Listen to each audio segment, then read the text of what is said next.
Hello, ladies and gentlemen. Welcome to Colony Ship, a post-Earth role-playing game. Now, I found this a couple of days ago, and it is currently priced at $40. But you can, but considering that we're in the middle of the fall sale, you know, the Black Friday sale that even Steam has gotten into, you can probably find it cheaper than that. And I thought I would do at least one stream on it just because it's a neat setting. So, with that in mind, we're going to go ahead and start a new game. Now, there's two difficulty levels. Hero is the easy mode.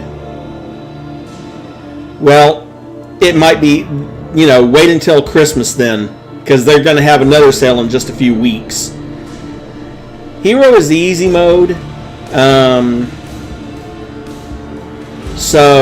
that's what we're going to use. I like the fact that the underdog mode, it doesn't say we nerfed you and buffed them. What it says is, essentially, you have to... Well, I think the text on this sometimes changes, because last time it said you have to abide by the same rules they do. In other words, no, we're not nerfing you and buffing them. This is just how it's,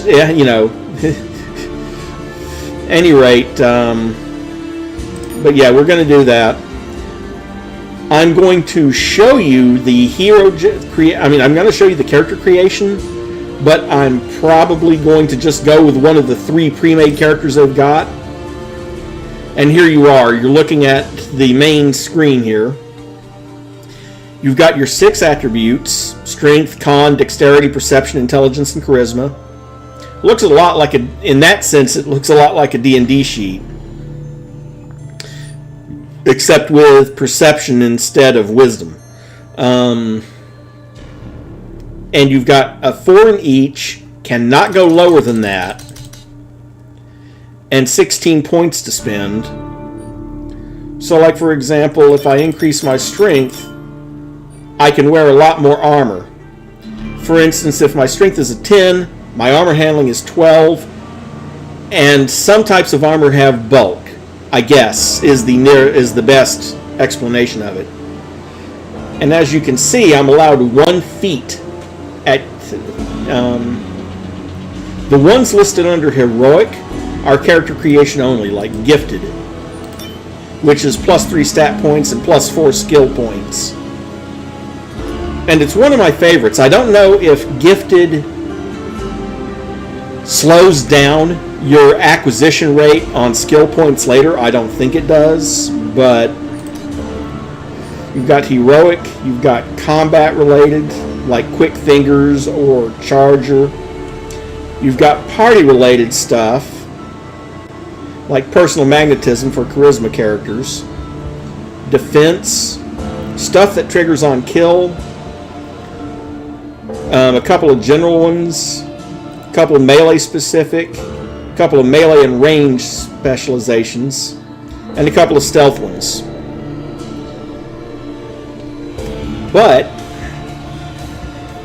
And your skills, you notice I have 4 points available, but I still can't increase a skill above 2 at this point, unless I select it as a tag skill.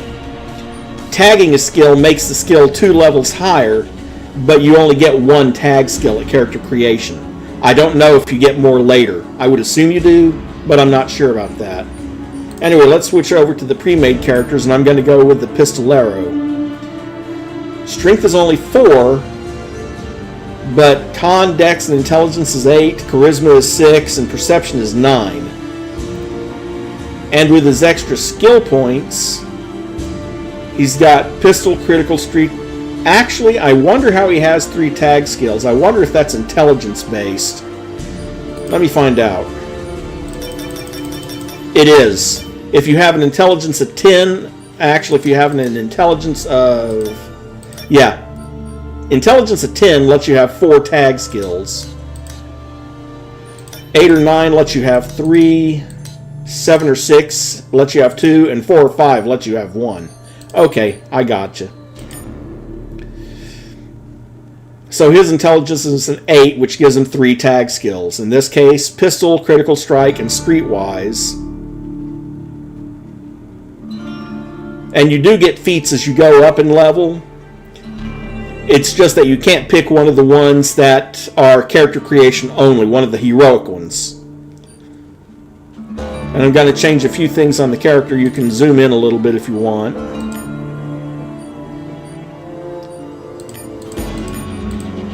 For one thing, I'm actually going to give him hair.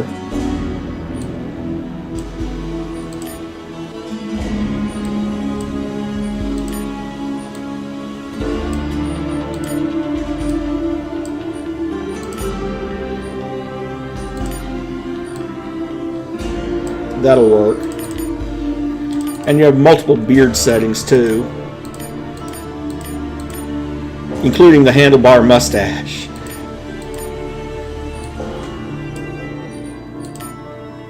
Whoop.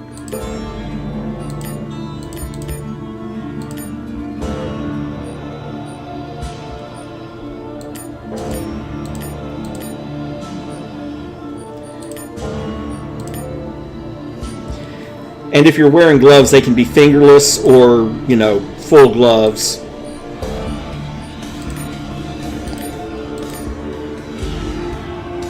And you can either change the name or you can have it generate a random one. We'll stick with Zachariah. Let's go ahead and start the game. It is the year of our Lord 2754.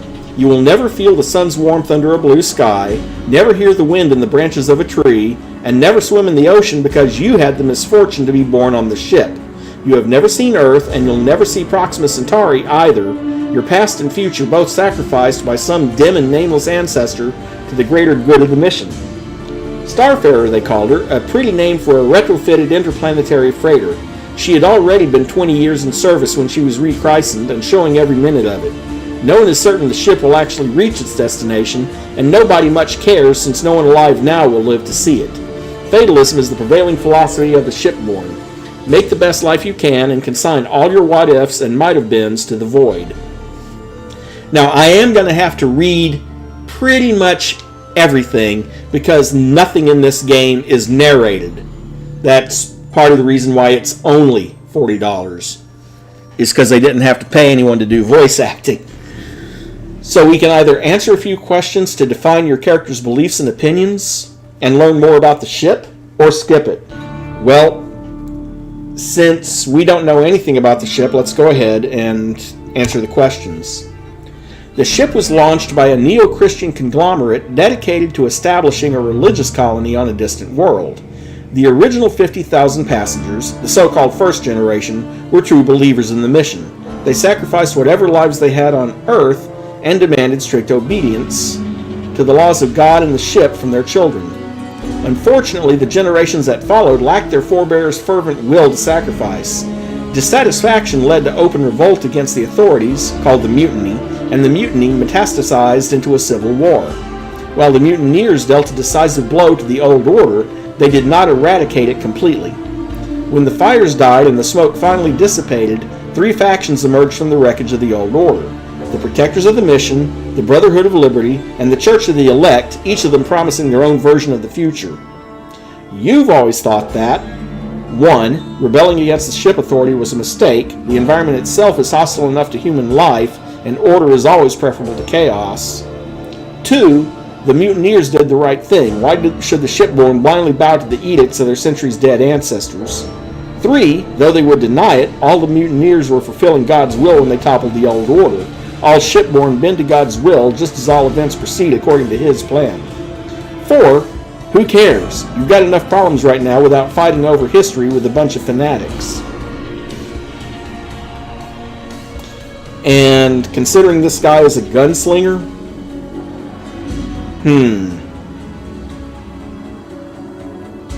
this doesn't really affect any of your character's stats per se. It kind of informs your character's psyche a little bit, but that's about it. Yeah, we'll go with 2. In fact, you would go on to say, 1. Life is change, and to stagnate is to die. The systems by which the shipborne are governed must evolve. 2. Tyrants have always justified their decisions with noble motives, but all they care about is power. That power rightfully belongs to the people. Death to tyrants. 3. Violence is never the best solution, but it is sometimes the only solution. And I'm going to go with 1 here. The ship suffered extensive damage during the Civil War, but remains operational. The hull was breached in several places, and frantic efforts to avoid a meltdown crippled the main reactor. Radiation increased in places to lethal levels, and several areas remain dangerous to this day. When a small percentage of children in the habitat were first born deformed, they were branded mutants and immediately shunned. The young were abandoned, and those whose defects didn't manifest until later were driven out. With the condition of the fusion reactor degrading to dangerous levels, and the number of volunteers for jobs in areas exposed to radiation remaining few, the mutants negotiated a pact with the habitat, granting them protection from harassment and violence in exchange for their maintenance of the engines and other vital systems. You've always thought that 1. The mutants are abominations in the sight of God. We should have eliminated their kind when we had the chance. 2. The mutants proved themselves useful by taking care of the reactor. Who's better to be exposed to radiation than those already affected by it? 3. We're all God's children, even those with webbed fingers or deformed faces. Are you so beautiful you can shun them? 4. In saving the ship, they saved the world as we know it. That debt can never be repaid. If anything, we need to embrace the possibility of mutations as critical to our survival in a strange new world. Or 5. Ostracizing fellow humans based on genetic differences is wrong. Hopefully our descendants will live in harmony in the future colony. Well, you know how I am, so 4 or 5 for me would be the best options.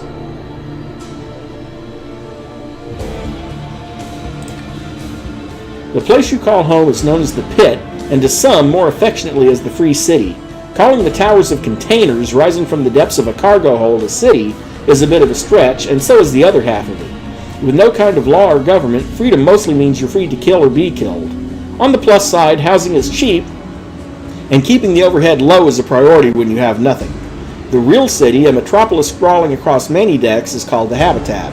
It offers much better living conditions for those who can afford it, but to live there you have to pick a side among the factions vying for control. Nobody in the Pit gives a damn about their struggles, but like Earth before it, nothing in this world is free. Just keep in mind you might get more than you sign up for. As far as you're concerned, 1. True freedom means being free from laws passed down by your betters. 2. Some kind of rules are necessary, or else we'll descend into anarchy. 3. If freedom means living in a shipping container and sleeping with a gun under your pillow, these Pit dwellers can keep it. 4. Personal freedom is a luxury the shipborne cannot afford. To serve the state is to serve your brother, to serve your sister, and to serve yourself. Why can't people understand that? Well, I think some kind of rules are necessary. I'm not an anarchist. The ship is en route to Proxima b, an Earth-like planet orbiting Proxima Centauri. By the way, minor real world here. Because of the way the Centauri system is set up, the odds of a habitable planet around Proxima Centauri is slim. After launch, a deep space probe transmitted highly detailed images of the surface, which revealed one minor setback. This very habitable world is already inhabited. Since the voyage is estimated to take close to 400 years, it's possible that by the time the ship arrives, the colonists will encounter a mature civilization corresponding to Earth's late Middle Ages. If that's the case, 1. What setback? Though unanticipated, slaves will provide an excellent resource for the colony. 2. We'll make every effort within reason to accommodate the savages, setting aside clearly demarcated zones for them to pursue their own lives. 3. We must make every effort to live in harmony with the New World's native sons and daughters and learn all we can from them. Or 4. We will be guests in this new world, living among the local population and accepting their culture and traditions as our own. Hello, Mary. As inevitably happens in dark and challenging times, some people turn to God for reassurance, the promise of an end to pain and hunger, or, failing an end, at least a purpose. The Church of the Elect rejected both the protectors of the mission and the Brotherhood of Liberty as worldly fools distracted by politics and their own egos. Teaching their adherents that they were chosen by God, The church frames the journey of the ship as a centuries-long test of faith. We all face a series of difficult trials, but with a very definite end. When the ship arrives at her destination, Judgment Day awaits every citizen. The righteous will be welcomed into the promised land of Proxima B, while the unrepentant will be returned to the hell from which we fled, Earth, to suffer for all eternity. The way you see it: 1. Religion is the opium of the people. 2. It doesn't matter if God exists. People need to believe in something bigger than themselves. 3. Faith has always been mankind's greatest strength and defining trait. We must preserve it at all costs. 4. Honor he who was reborn. No, Mary, I have not. In fact, I'm only 2 streams into it. Honor he who was reborn, and you too shall be reborn into the new world that waits at the end of our long journey. Come the dawn. Well, I'm going to go with number 2. I just wanted to show off this game because I figure it's kind of like Fallout in a lot of ways, and some of you people might actually want to look into it. The Protector's one truth is the mission, and the sole way to ensure successful completion of the mission is to follow the old ways. The ways of the fathers, forefathers, and founding fathers are together the beam upon which the ship travels to our ultimate destination. The mutiny, which through their steadfast and timely intervention was thankfully aborted, was the ultimate betrayal of the old ways of everyone who had come before, the nullification of every sacrifice and every life dedicated to the mission. Sworn to regain control of the ship, the Protectors will subjugate anyone who threatens the mission. Over the last century, they've managed to expand their enclave somewhat, but the Brotherhood is deeply entrenched. To overcome them with violence would result in a massive loss of life, an unfortunate consequence which itself would endanger the mission. 1. Instead of embracing the future, the Protectors are clinging to the long-gone past. They're a problem, not the solution. 2. The Protectors should be more flexible if they want to attract more people to their cause. 3. The Protectors are right about one thing: the mission is more important than our petty struggles. If it fails, then all the sacrifice was for nothing. 4. Born and raised on old Earth, the Founding Fathers were wiser than any shipborn, so how can we question the path they've laid out for us? To stay on this path, we must stand with the Protectors. And I'm going to go with number 3. Number 1 or number 3 to me are the most appealing here. The Brotherhood was formed to liberate the people from the shackles of the Ship Authority. Their first sally, which the fossils of the old world called mutiny, did not completely achieve this aim. However, the Brotherhood was successful in establishing themselves as a significant power in the New Order. Unfortunately, the Brotherhood's subsequent attempts to complete their emancipation of the enslaved, wherever they may be, ran into an unexpected obstacle. Not only did the people refuse to cooperate in this noble mission, they often violently resisted, and sometimes even chose the Protectors or the Church over their own best interests. The war goes on, but will be fought on different battlefields and with different tactics. A non-military campaign to win over the people through reason and deceit, weakening the enemy from within, is the central pillar of this new strategy. 1. To survive, we must evolve, and the Brotherhood is merely an agent of change that drives this evolution. 2. He who fights monsters should look to it that he himself does not become a monster. 3. The Brotherhood did end the tyranny of the Ship Authority, giving us a choice in how to live our lives. They shouldn't try to take this choice away now. 4. The best slave is the one who thinks he's free. They'll thank the Brotherhood later for liberating them. I'm going to go with 2 here. Your beliefs and opinions may change and evolve over the course of the game as you interact with factions, groups, and various individuals. Keep in mind that actions speak much louder than words, and that saying one thing and doing another won't fool people for long. So let's begin. I said let's begin. Come on, game.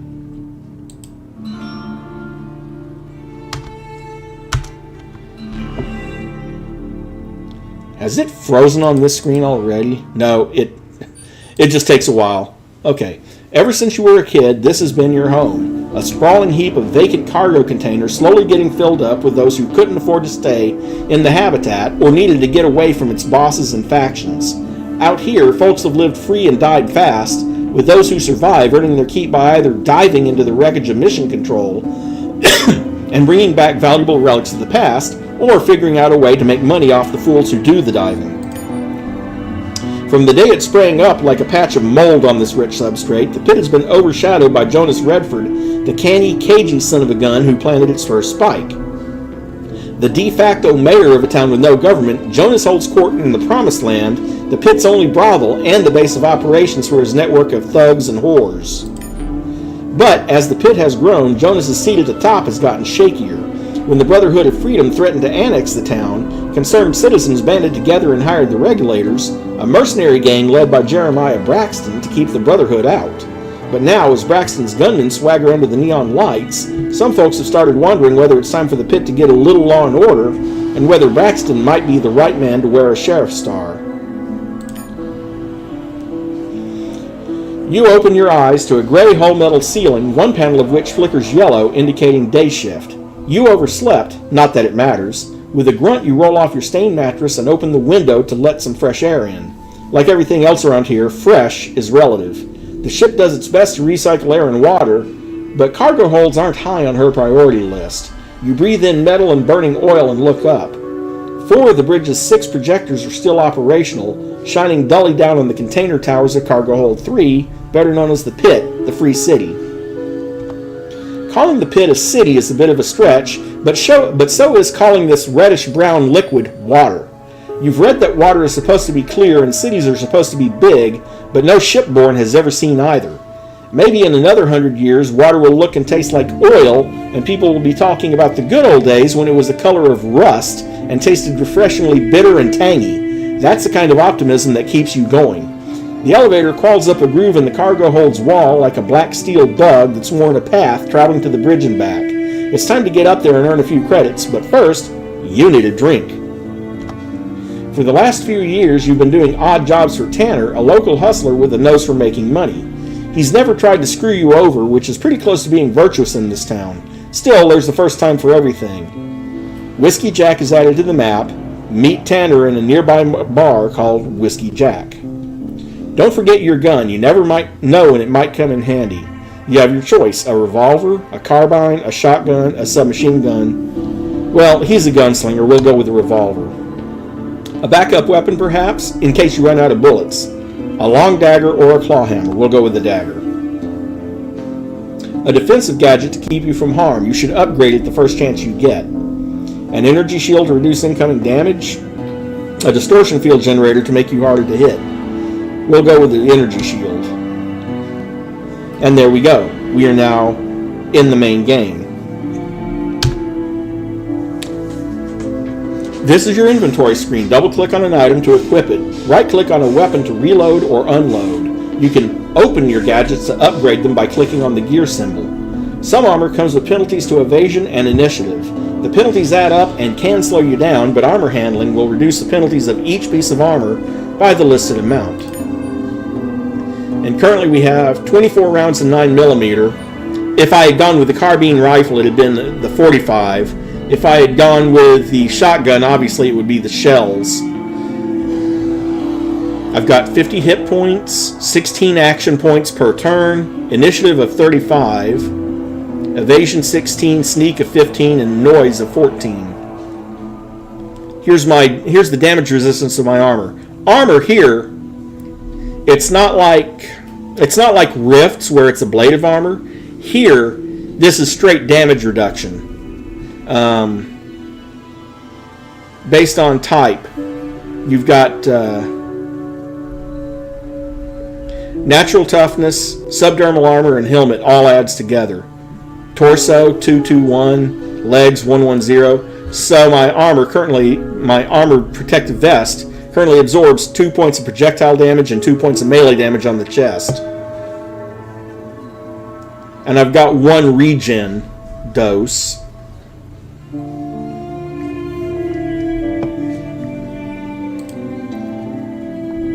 And to upgrade it,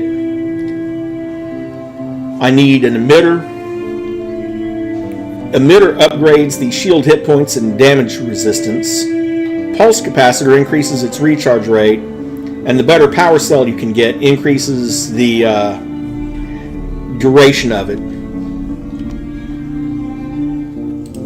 Let's come over here and open this chest, which has a worker jacket.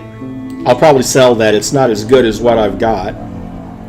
Protective sleeves, which I will definitely wear.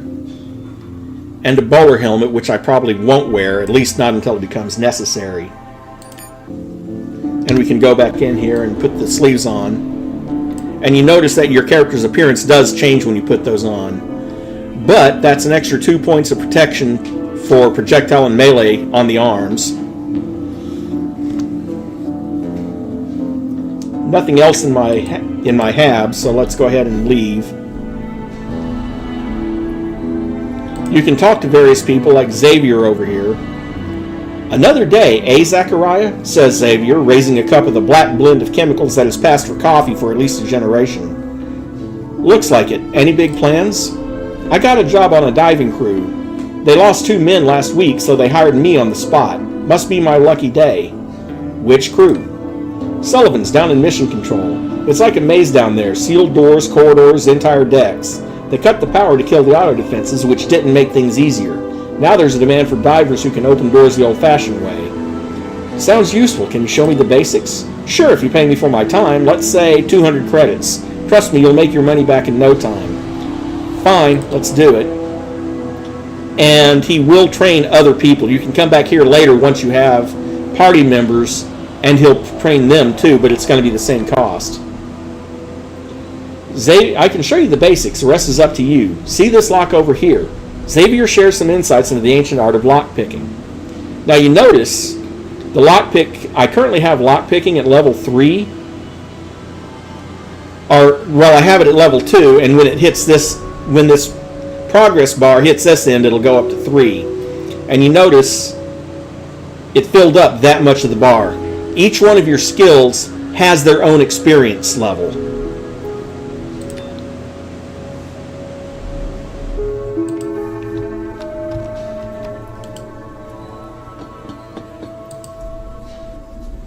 I'm done with this town, says Charlie, his eyes empty and lifeless. 2 years I've been here, and what do I have to show for it? Nothing. What are you going to do? Go back to the habitat? Guess so. It doesn't seem so bad now, the habitat. Don't know what I was thinking. Take care, Charlie.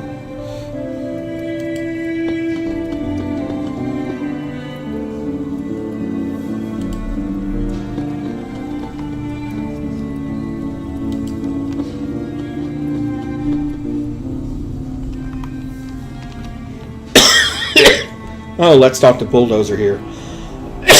Oh, sorry.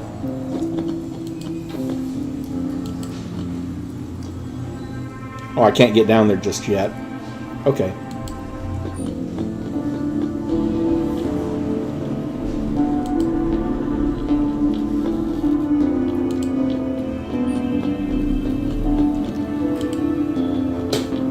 We can go in here and talk to the Church of the Elect if we want. Talk to Solomon here. Have you come here to find your purpose? The preacher asks by way of welcome. Either the church has fallen on rough times, or they deliberately chose a minimalistic design. The only ornamentation is an oversized metal cross welded to the back wall. 2 deacons flank the altar, a featureless metal oblong, and look on impassively. The submachine guns cradled in their arms suggest theirs is a militant faith. What purpose would that be? Doing the Lord's work, of course. How else would we prove our devotion to the Lord? How else would we end our trials and arrive at our destination? I don't understand what God has to do with a spaceship. Amen, brother. It is a fool who thinks that the Lord will let us into the promised land before we're ready. I hear you, brother. Just tell me that what needs doing. Or, is it a fancy way of saying you'd like to hire me to do a job? You can say that. One of my deacons was taken prisoner. I want him back. Is there more to the story? I sent him to James McNeil. If McNeil and his crew were to pay the church a tenth of what he makes from his scavenging business, people would take notice. Others would follow his example. You're lucky McNeil didn't use your deacon for target practice, or you think shaking him down will make you popular? It's not a shakedown. We're offering him the spiritual boon of serving the Lord and potentially more practical support. Such an arrangement will demonstrate that the Lord holds sway in even the darkest zones. Strength is the only language these people will understand. What happened to your deacon? McNeil's holding him prisoner. I want him released. I want restitution. I'll see what I can do.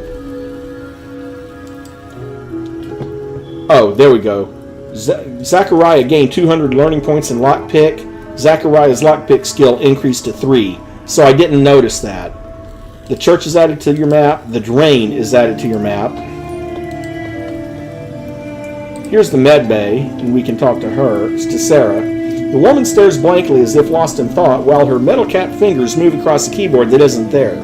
You can see she's jacked in with a long translucent cable running from her half-shaved head to one of the machines. Finally registering your presence, she unplugs the cable from her head and her eyes come into focus. Are you the new doctor? I've been trained in the healing protocols, if that's what you're asking, the woman says impatiently, waiting for you to get to the point. What's that data jack for? My neural uplink, it's how I run diagnostics. Only the simplest systems have external interfaces. What does this machine do? It repairs tissue and organ damage and pumps you full of drugs to kill pain and inflammation. It takes a couple of hours and sets you back 100 credits. Do you have any implants for sale? On occasions, when the scavs bring me something I can salvage. What do you mean? Where do you think the implants come from? We certainly can't make them anymore. She gives a look of disgust, but whether it's directed at your ignorance, civilization's decline, or the nature of scavenging is anyone's guess. When the scavs show up to trade, they're always telling me they found some dusty old corpse from the ship's launch, as if I can't see the blood on them. Half the time they manage to break the thing when cutting it out. Where could I find one of these dusty old corpses? In the mission control ruins, if you're desperate enough. Just save some credits for regen when you get back. If you get back. After a moment, she adds, McNeil and his crew hit a jackpot on the Zero-G deck just last month. An anti-riot officer with a squad commander implant and a full suit of subdermal armor. For once, they showed some sense and dragged the entire cadaver to me. If they tried to hack the body up on their own, the tech would have been scrambled for sure. Anything else? Let's see, can you show me how to extract implants safely? If you make yourself useful, you can watch me work. Maybe you can learn a thing or two. She walks up to a corpse lying on one of the beds and checks the tag.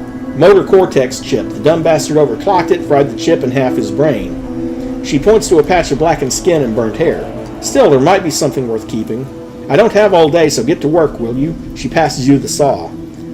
Half an hour later... Well, I'll be damned. The suppressor's still good. With a quick, hard yank, she pulls an intact piece of electronics from amid the cooked brain and ruined circuitry. She drops it in a jar of disinfectant and slaps you on the back with an unwashed hand. Oddly enough, this practical lesson on the field surgery and neural implants has been more educational than you expected. Anything else I can help you with? Well, I do have an errand that needs running. A fellow by the name of Jimmy Brewster sent word that he has something for me. He owes me 500 cred, so it better be some quality biotech. If it is, bring it here and I'll make it worth your while. If it isn't, I'll deal with Jimmy myself when he shows up here. New quest added, Little Shop of Horrors. Where can I find him? When he's in town, he rents one of the warehouses in Camptown. E7, I think. Let's browse her wares real quick. She's got 6 more doses of regen, 4 doses of aggro, and 200 med kits at 25 bucks a pop. And it says here my biotech skill increased to 3.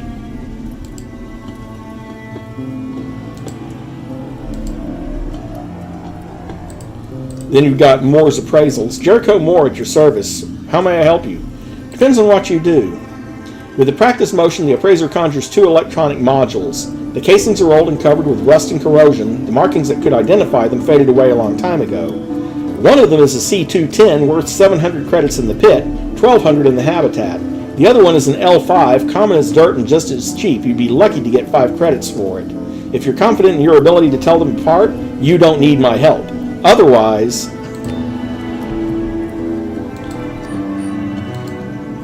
we can also come over here. Here's our armor trader. How can I help you? Asks the storekeeper, putting down a ballistic vest riddled with holes. I need some armor. Look no further then, he smiles. I have the finest merchandise in the pit. You have anything special? I do have a very nice ballistic vest, custom made for one of my customers, but I haven't seen them around for a while. Custom ballistic vest, plus 1 energy DR and no penalties compared to regular vests. This option is only available because we have Streetwise 3. He might be dead for all you know, and if he isn't, tell him your goods sell fast and won't wait for nobody. Fine, 100 credits and it's yours. Okay. So now I have that vest. Browse the wares. Studded vest, which has slightly better protection against melee. Traveler coat, which unfortunately is -2 to armor handling and -5 sneak penalty. Gunslinger's jacket. It doesn't limit mobility, offers a good degree of protection. Bucket helmet. Scavenger boots, which are better than my boots. I'll probably end up buying those. Shield arm guards. Carbon fiber arm guards. Does a lot of good against melee. And a pair of goggles. Well, we're going to go ahead and get the goggles. Sell them the helmet. Sell them that. We already have that, so I'm going to keep that. Go ahead and buy the boots.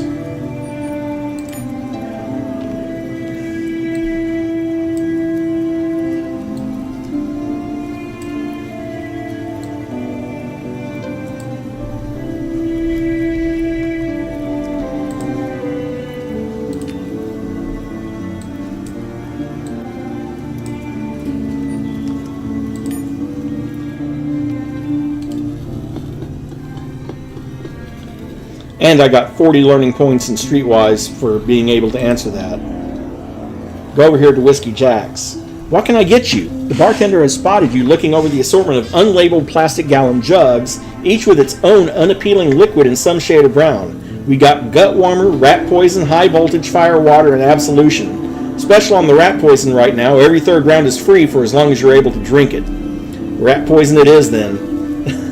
The ship provides the basics of human survival: recycled air, recycled water, and N-tabs, recycled nutrients and minerals pressed into chewable tablets.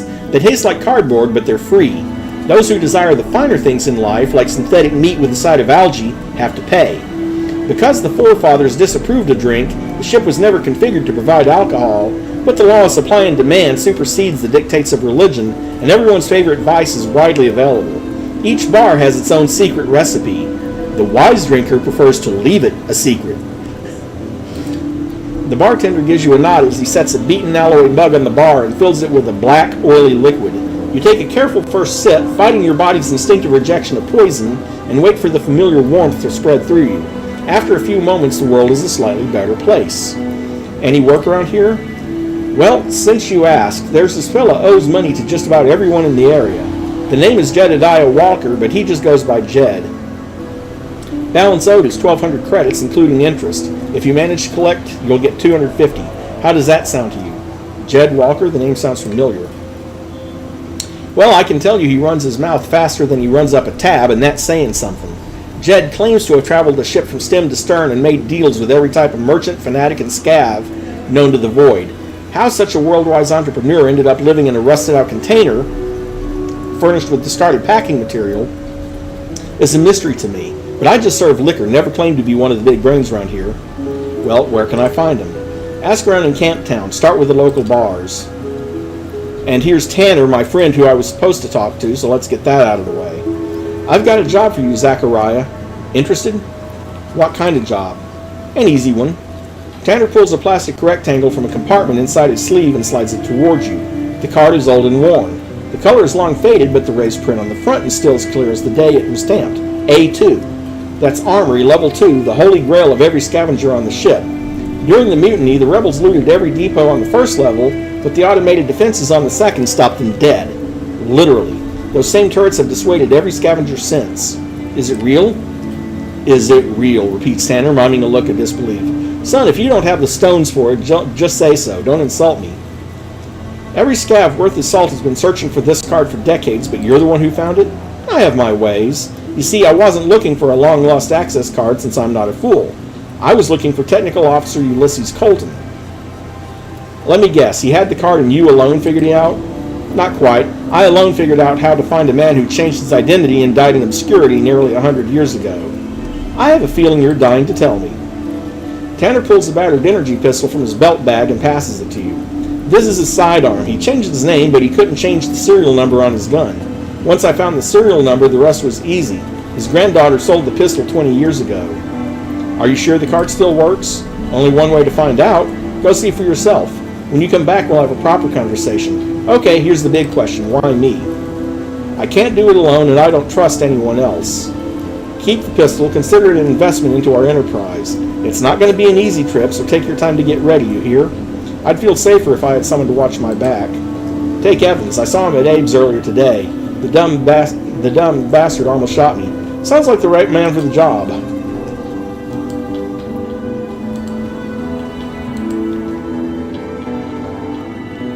And of course, I could stop at the Promised Land or Cole's Gadgets.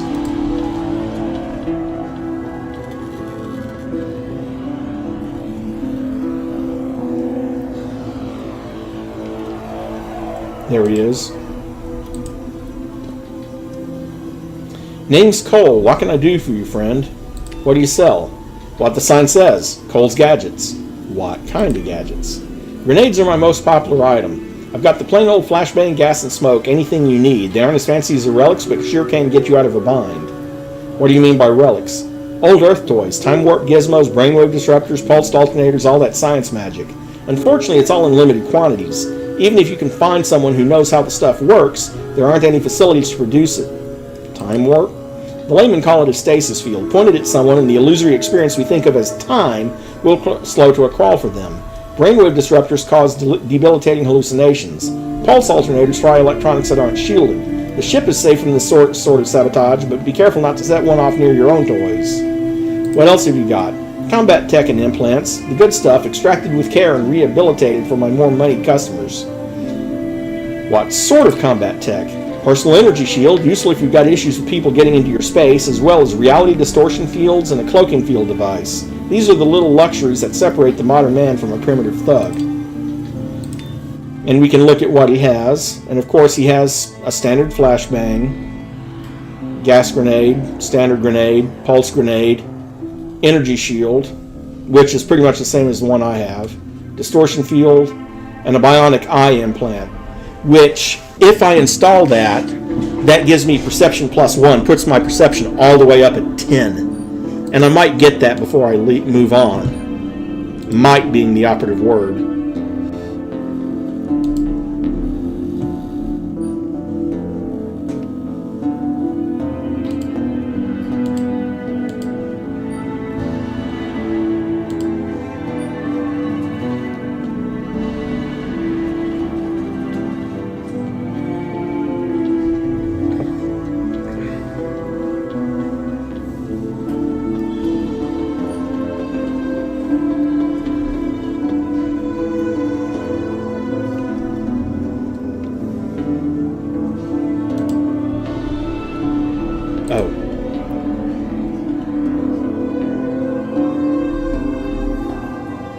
A couple of local junkies are loitering near the entrance to the alley, probably waiting for the next victim.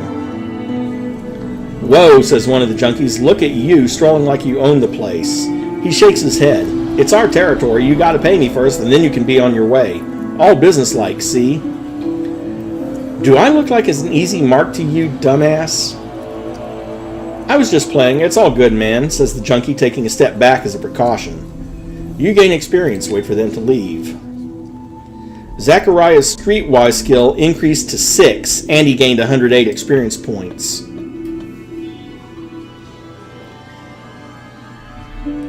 Coincidentally, if you tried to, you can pick this guy's pockets, but there's too many people watching, so you can't do it now. But if you get your steal skill up to 6, mine is nowhere near that. My steal skill is all the way down at 2, which is Dabbler.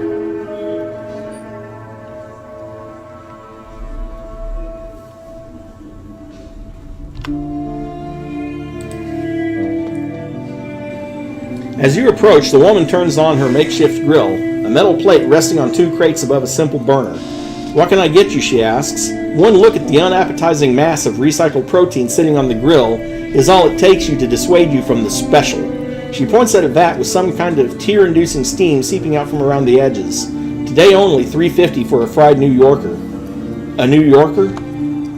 She opens up the vat and fishes out a chunk of gelatinous flesh. Look at this beauty. I boiled it in vinegar to remove the slime and toxins. You want it well done or medium? Maybe later. By New Yorker, I imagine she's referring to some sort of rat.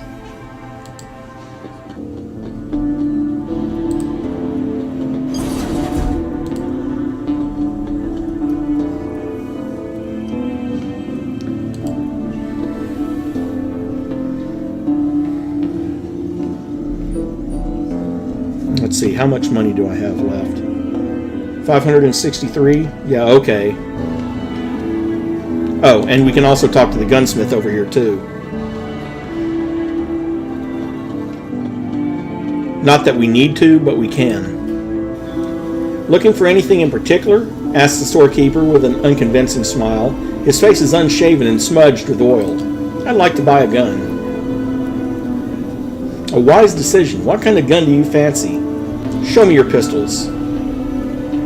Accuracy requires a long barrel. It'll slow you down a bit in a fight, but gives you a big advantage at a distance.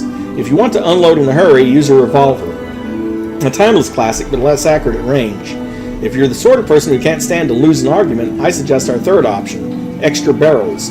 Awful slow to reload, but if you empty all 4 chambers in someone's face, you should have the rest of the day to do so at your leisure. And we can see here what he has. It has a Tommy gun, damages 10 to 14,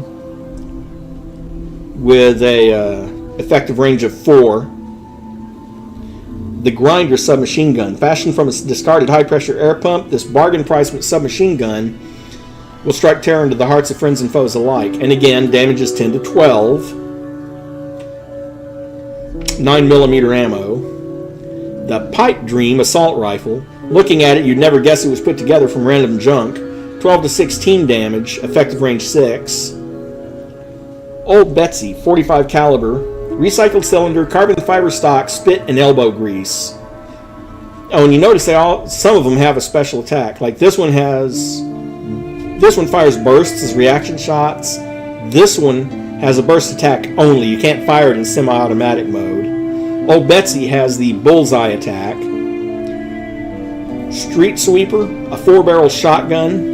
Ain't much to look at, but it'll get the job done. Maverick pump action shotgun. Can use all of the attacks at point blank range. The long slide pistol. Compared to a 3-round internal magazine. Compared to a pipe pistol, this is high tech. The Springer, single shot pistol with a hammer spring, hence the name. The barrel is long enough to offer a degree of accuracy, so make that first shot count. So you got all kinds of stuff there. I, however, am going to duck in here, talk to Cole, browse the wares, grab that bionic eye. Then I'm going to sprint over here to the med bay and get that installed.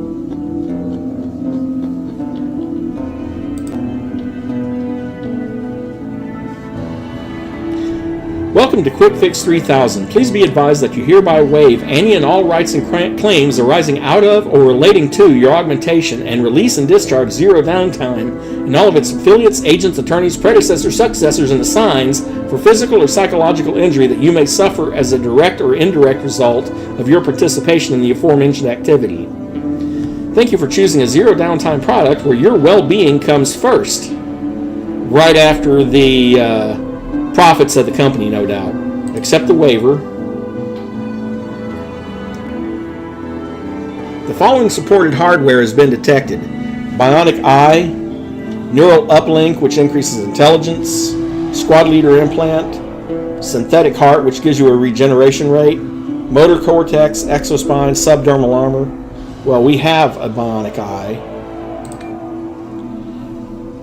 Brighten up your world with Cord Protex Insight 7L. Tap into the 25th century image processing technology today to automatically adjust gamut, contrast, color, and shadows to give you the best picture quality at an unbelievably reasonable price. Every day looks a little brighter with Core Pro Tech. Includes, compatible kits, glare shield, and advanced targeting. I assume you have to find those. Let's go ahead and install them. Please be advised, once installed, it can't be removed without causing severe physical and nervous damage. Such actions are forbidden under Article 12 of the Employment Standards Act of 2496, willful damage to company property. The machine injects you with a long expired anesthetic and pauses to allow the drug to kick in. Unfortunately, time has made the anesthesia sluggish, and the machine gets back to work faster than your nerves shut down. The stabbing pain almost instantly blossoms into agony. You'd scream if you could, but all you can do is gasp like a fish. Then the pain stops all at once, as if your nervous system were taken offline. Abject darkness. And when you can open your eyes, even seeing is a kind of pain. Every light white hot, every edge razor sharp, every detail like a needle in your retina. This is a world in excruciating clarity in which you now live with radically enhanced vision. And yeah, you got to find the module before you can come here.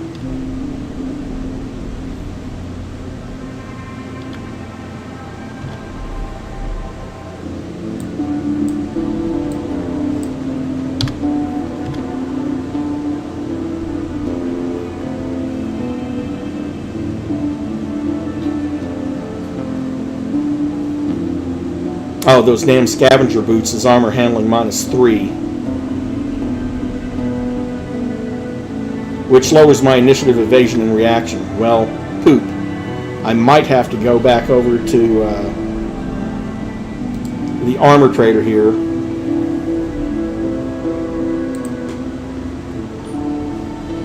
And get my regular boots back.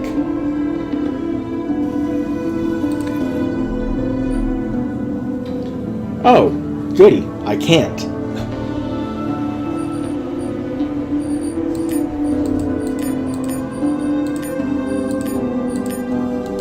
Okay, well, I'm just stuck with it for now.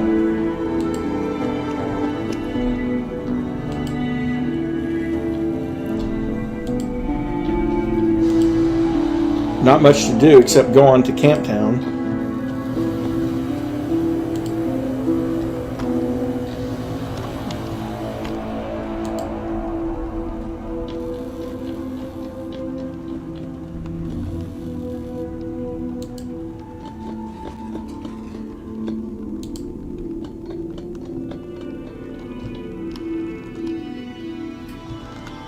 Oh wait, I do remember something else back over here too.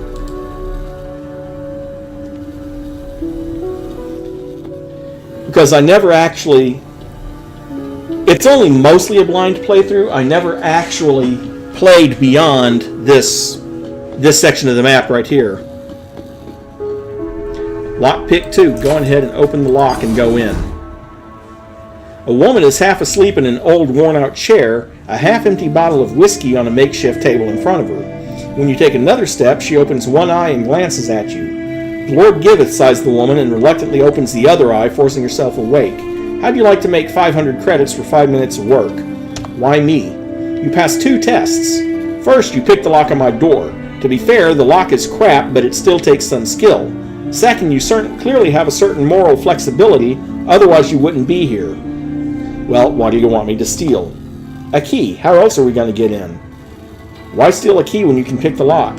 Let's not get ourselves here. Just because you can pick this lock doesn't mean you can pick any lock. Some locks are way too tricky, others are hardly locks at all in the conventional sense." "So why do you need me?" "He knows me, so he'd be on guard. That's why I need you." "Who's this mysterious he?" "His name's Samson, ex-military by the looks of him. He favors the engine fuel bar in Camptown, but he's awfully tight-lipped even when drunk. My guess is he came into some money, not entirely legal, and decided to disappear. Can't find a better place than the pit, huh? He keeps a low profile and rents a cheap room, but it's all an act. I saw him skulking around in the outskirts one day and followed him. He led me straight to his stash, but it's locked tighter than a steel drum."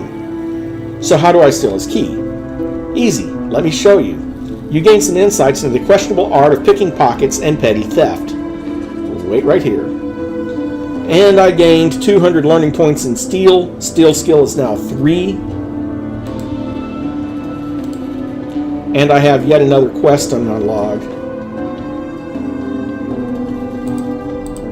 which shows me I currently have 6 available.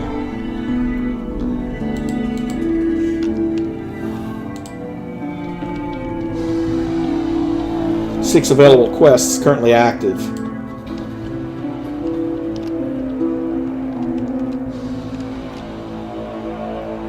Synthetic meat, 200 flavors.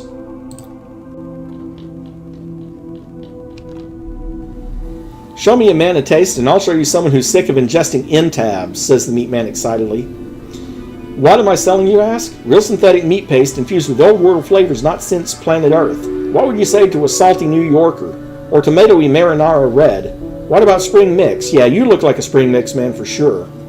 "You sell meat that tastes like spring mix?" "My friend, we do it all. See what I'm saying? 60% organic. Eat it raw or stir-fry it, Earth style. This is the closest you'll ever get to eating real buffalo, but the actual Earth animal never tasted half this good. Why? Because even the ancients didn't have our flavor infusion technology." Plucking up another unmarked tube, he squeezes a cyan-colored glob into a plastic cup. The Danish blue melts in your mouth. I gotta warn you, though, close your eyes and you might think you're sitting under a tree by a river of water someplace, eating a blue Danish thing, whatever that is. How exactly does one make synthetic meat? Our starter cells come from fungal protein, a side benefit of the fungus infestation in hydroponics. We grow the cells in a protein-rich serum decanted from the biorecyclers, which incidentally reduces the load on the ship's recycling systems while providing a steady supply of delicious, nutritious meat paste. Win-win. The biorecyclers are where dead bodies get dumped. The key word is recycled. Let's not dwell on what goes in. What matters is what comes out. Mostly purified organic compost, chock full of nutrients and minerals. I mean, where do you think end taps come from? Ew. That's all I got to say about that. Ew.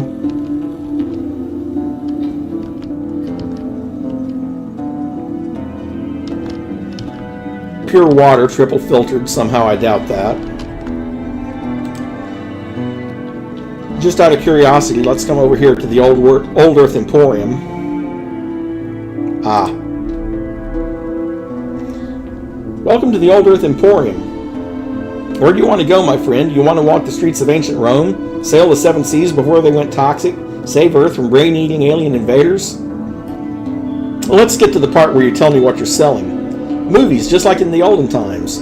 What you're looking at here is a fully immersive simulation. Puts you smack dab in the middle of the action. Back before the mutiny, this magic box was a training simulator used to upload skill sets into a person's melon. Achieve in minutes what it'd take decades to learn in the real world. Now imagine what this level of tech can do for modern entertainment. Forget everything else you've seen and done. I'm talking about the best experience of your entire life. Wait, you're telling me you have a machine that can load skills into people's minds like software into a computer?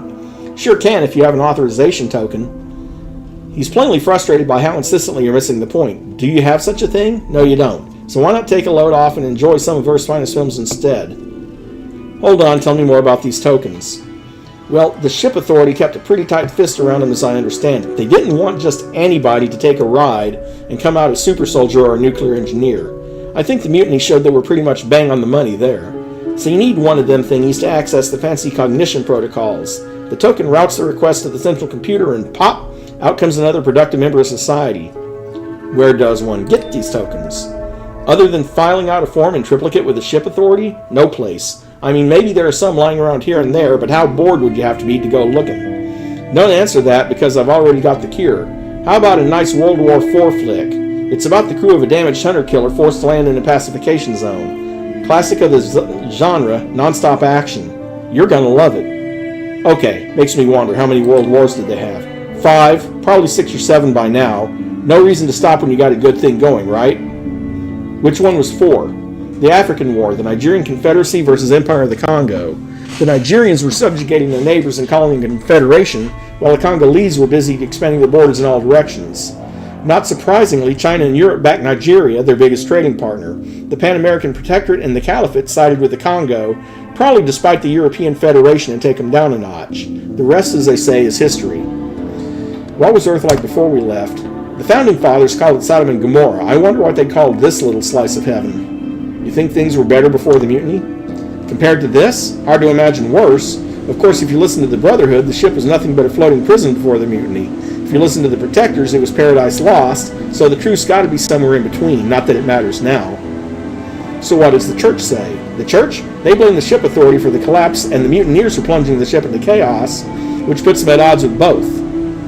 The chaplain general said that had the church been in charge, none of that would have happened, but I have a feeling he's talking about his plans for the future, not the past. Well, great, now we know we can get skill upgrades that way. What can I do you for? Manny leans forward and puts on the smile he keeps her clients. Well, apparently you can't do anything there, at least not yet.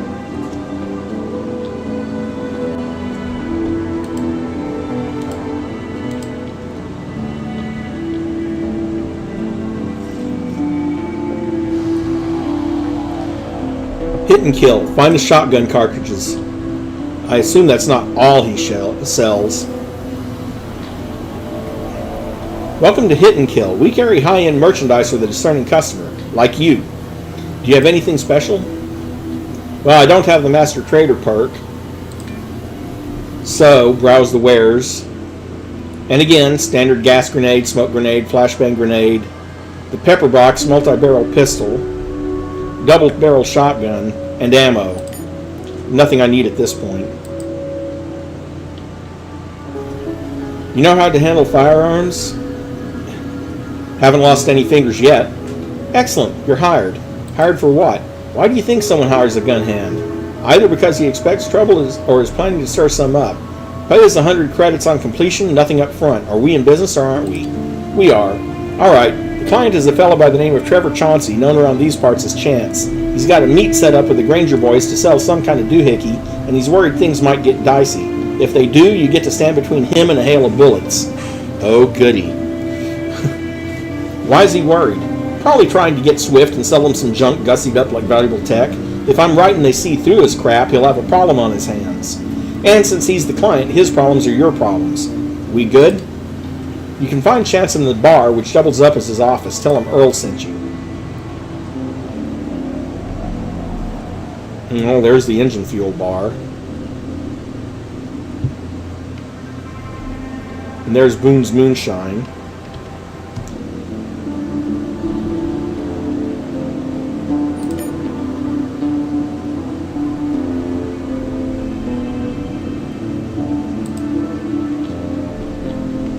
My steel is up at 3. I don't think this is going to succeed. Yep, steel failure. Too many eyes on you. Let's talk to Boone. Welcome to Boone's Moonshine. What can I get you? Any work around here? Must be your lucky day. My algae shipment is 3 days late and my customers are complaining. Fetch it for me and I'll pay you 1,000 credits. Why do you need algae? Meat's end tabs are synthetic meat. Chock full of protein, vitamins, and minerals. All natural, mind you, none of that plastic crap. 1,000 credits for a delivery job? 1,000 credits for a shipment of algae. I pay Carlos 900 per case, but I'm willing to throw an extra 100 for delivery. If you can get a better price from Carlos, that's between you and him. Where can I find this Carlos? Hydroponics, where else? I'm looking for Jed Walker. Jed's a bit of a wanderer, but last I heard he was staying at the new housing block down the street. Can't miss it. Rectangular design, olive green with rust trim. Forest Muse, I think it's called. Anything you can tell me about him? Well, pretty much the same dialogue I already had about him, so I'm not going to read it again.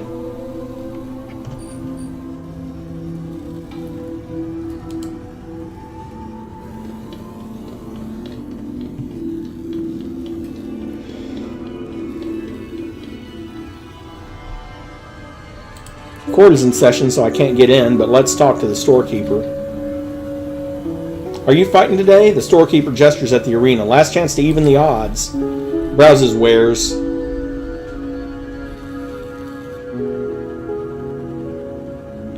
Melee weapons, mostly. Damaged armor, mostly. Okay, no, I don't need it. Public gallery, I'm going to assume that some sort of arena fights take place in there. Not going to worry about that. And by the way, no, you cannot rotate the view. This is kind of the view you're stuck with. Although you can zoom in and out.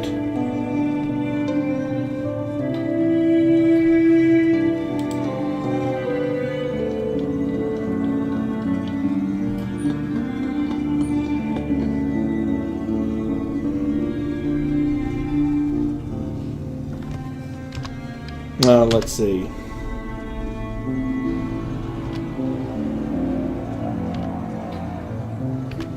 Chance wants to hire some muscle.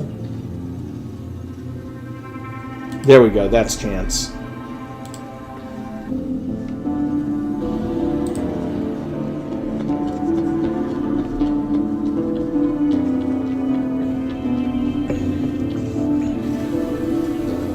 Do I know you? The man stares in your general direction. His pupil so dilated it's like looking into two bottomless holes. Earl told me I could find you here. Okay, yeah, good. You know what the job is, right? If things go smoothly, I make the deal and you get paid for doing nothing. That's what I'm hoping for, of course. But if the Grangers turn weasel on us, you need to stand up and fast. Remember this, if I don't get paid, you don't get paid. I'll handle my end. You've got no worries there. That's what I wanted to hear. Let's go. You follow Chance to the outskirts of the pit. Out beyond the densely populated center, the environment ironically gets more orderly as the towering container stacks fall into countless perfectly squared rows. Nothing here seems to have shifted an inch since the ship left Earth orbit a million years ago. Soon you arrive at the only open container in sight, a dull glow signaling a human presence. 3 3 men stand silently about a portable heater, the ship equivalent of the frontier campfire, minus the good cheer. "Do you have it?" the man in charge says in a voice hoarse and low. The left side of his face is disfigured with gruesome saucer-sized scars like vicious sucker marks. From one of these rippled craters, the angry orange light of an ocular implant is doing duty for a missing eye. You can't help but wonder about the tentacle that must have delivered that kiss. Everyone's heard the stories, of course, but you felt better telling yourself they were exaggerated. Chance yanks a dusty old control module from his belt bag and passes it to Scarface. The Granger glances down at it, no more than a quick stake, and tosses it to the ground. "What's the deal? You wanted a tower control module, I bought you a tower control module. Now where's my money? I got stuff to do." He cuts his eyes at you, both in a naked appeal for support and to give himself a break from looking at his mark. Scarface isn't so interested in Chance anymore. His implant is giving you a hard stare, and you're guessing it's doing more than just staring. Judging by the design, it's military hardware already locked in and analyzing its target. "What if I can get this module for you?" The head ranger contemplates your offer for a moment. "Then you'll get paid, and well. But as far as I know, the only place to find one is Mission Control Center. Your friend claimed he knew a diver who had recovered the kind of module we need. Since he lied, I assume it's still there. The divers we sent didn't return." "I'll find a way." "Good. If you make it back, come and see me at our camp. Name's Gideon. We'll look after your friend in the meantime. He has a debt to work off, and lucky for him, we can always use extra manpower." Well, I picked up 108 experience points. How am I doing? 216 out of 300 experience. And you notice with that pistol, I'm at 92% accuracy, which is nice. Okay.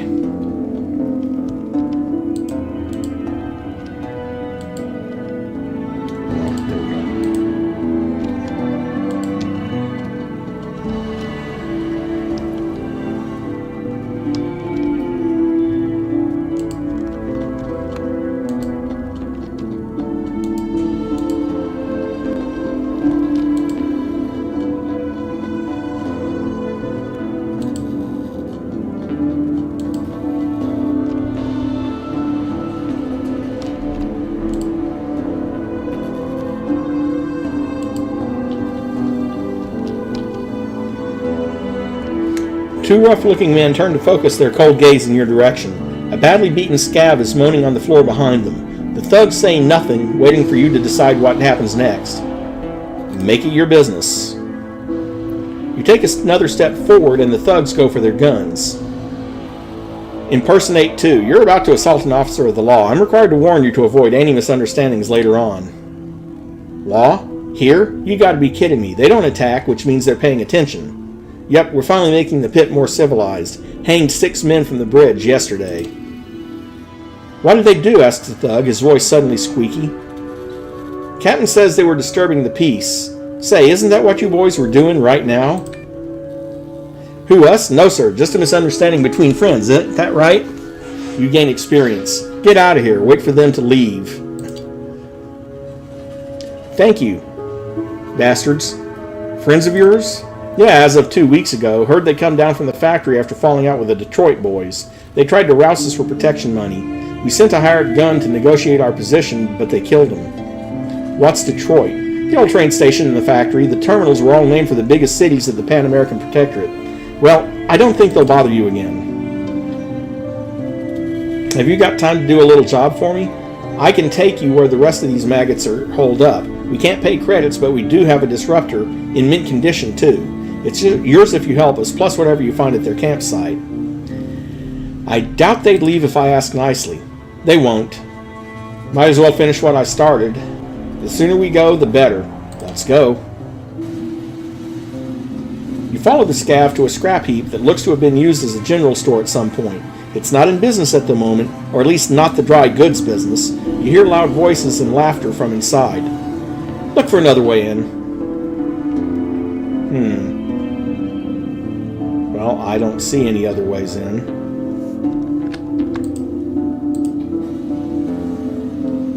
Too many of them. It was a bad idea to come here. Well, we'll be picking up that later. I do like that my I do like that I'm second level. Got my persuasion up to 3 and my impersonation skill up to 3. And we can now add a feat.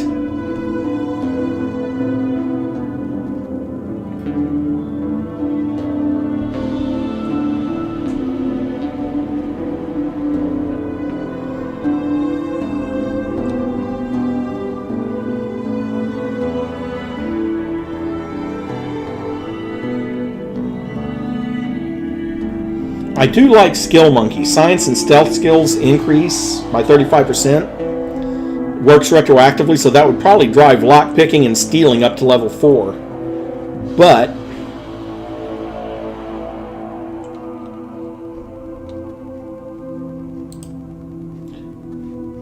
Pistolero. Accuracy plus 8, reaction plus 4, critical chance plus 1% per level of skill. So we're going to get that. All of a sudden, I'm at 100% accuracy with that pistol. Doesn't mean I'm always going to hit, but... And then my reaction time with that pistol is 46% because of that.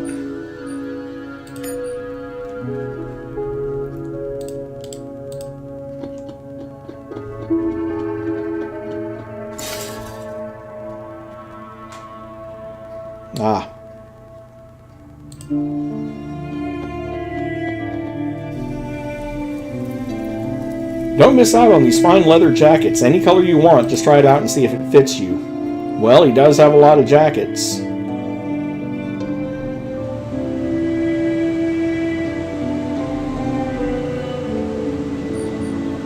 But they are just jackets.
A dark-skinned man in his 40s is reclining on the two back legs of a one-piece injection-molded plastic chair. He's balancing a 4-barreled shotgun on his knee and is pointed in your direction. Unlike the other junk strewn about, unlike his home itself, the shotgun is well looked after. "The heck you want?" he asks, raising the bore of his weapon a little less than an inch. "You owe 1,200 credits. "What about it?" says Jed. He's obviously annoyed, but since he's already aiming a shotgun at your head, isn't sure how to express it. "I'm here to collect." "Son, take yourself a quick look around. Anything here you can shift for 1,200 credits, it's all yours." "Well, I have 3 options for this. Persuasion 2, look, I'm not here to give you a hard time. I'd like to help you square away your debt, but if I go back empty-handed, as soon as you fall asleep, 4 hard boys are going to come around and close the account for good. Reputation for combat. With a shotgun like this, you shouldn't have any trouble raising money. Well, let's try the persuasion route. "Look, I don't have the money, but if you really want to help me, I know a way to clear $2 grand minimum, but I can't do it alone. And my persuasion just jumped up to level 4. "I'm listening." "Ever heard of Black Will? His parents named him What God Will, but he shortened it to Will. A little later, some other folks tacked on the rest when they saw what kind of man he was." "I heard he was somewhere in the factory." "Yeah, he was, but Black Will wore out his welcome, and right now he's laying low, conveniently close by. There are 2 more with him, at least half as black as Will. But if you back me up, me and you can do this town a favor and settle my debt for an afternoon's work. What do you say?" "My afternoon's wide open." "You best get ready then. I'll wait for you here." "Well, I am ready, but just in case, let's go ahead and quick save." "Ready to go, or do you need a shower first?" Something tells me they're not going to be worried about my body odor. You follow Jed to a shoddily assembled warehouse, 4 containers welded together with the inner walls cut away to form a bigger interior. Like a magic trick, he produces an access card and swipes it through the lock. How do you want to play it? Well, we can either kill them all or try to persuade them, so...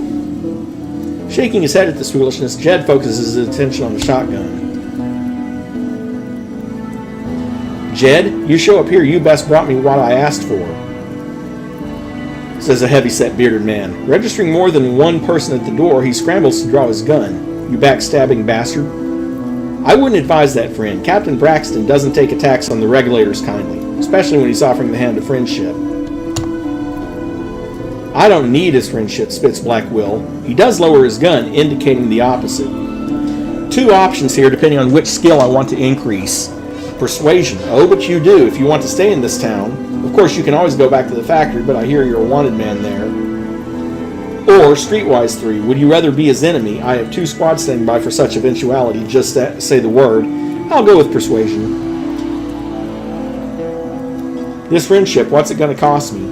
You catch on fast, friend. 1,000 a month ought to do it. 1 month in advance, so that's $2,000 you owe us. I don't have that kind of money, but even if I did... Again, 2 choices, impersonate or streetwise. You really think you have a choice? The only reason you're still breathing is because you're worth more alive than dead. God help you if that's not the case. Or, how disappointing. While Captain Braxton might be willing to help a man down in his luck, he won't tolerate a penniless troublemaker.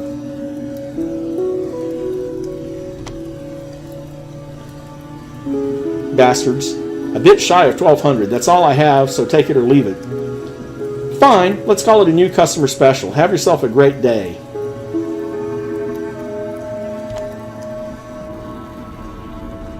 Can I assume our business is concluded?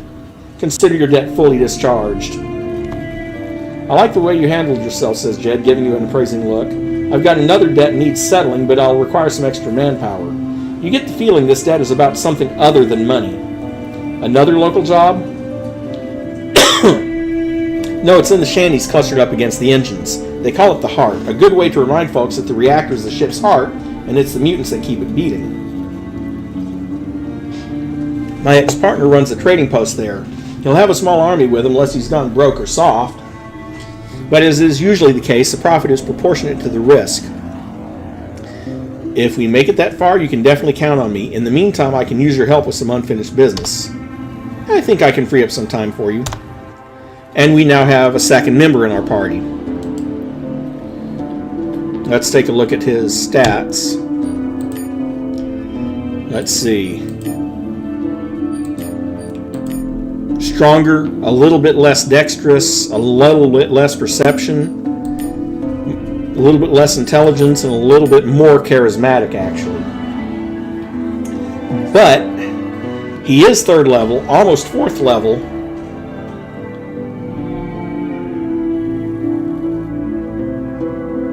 With several feats.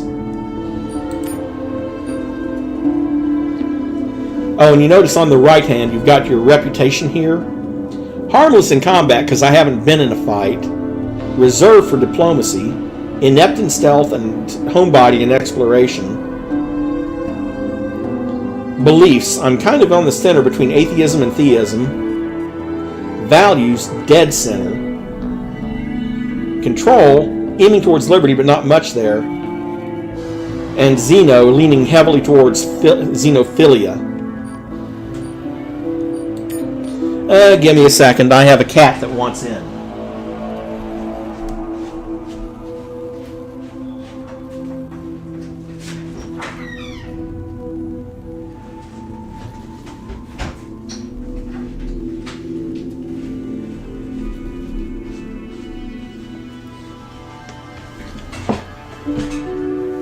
Okay, so with that in mind, let's hope that Nyx doesn't want lap time.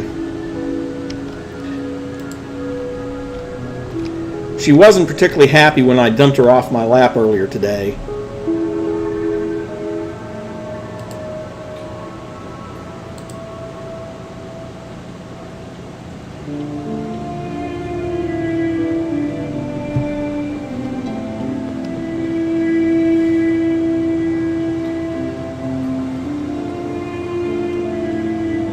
Samson gives you a sharp look when you move next to him, clearly fighting the urge to tell you to piss off. You order a drink to put him at ease. Seeing that you're just another customer, Samson relaxes and switches its attention to one of the serving girls. Work your magic. You spill your drink on Samson, causing a commotion and making his key disappear. And your steal skill just went up to 4.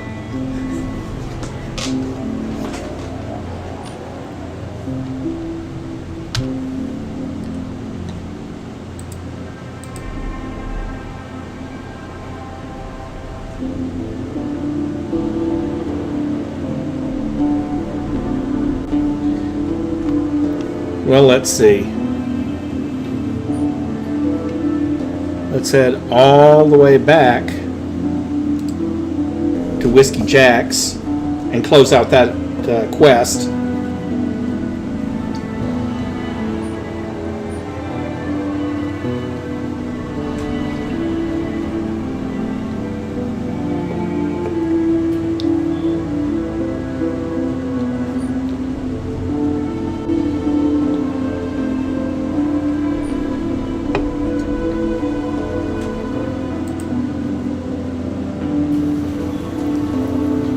Here's Jed's debt, paid in full minus my fee.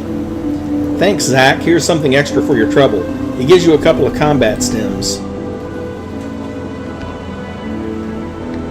And Jed is now level 4 and gets to add a feat.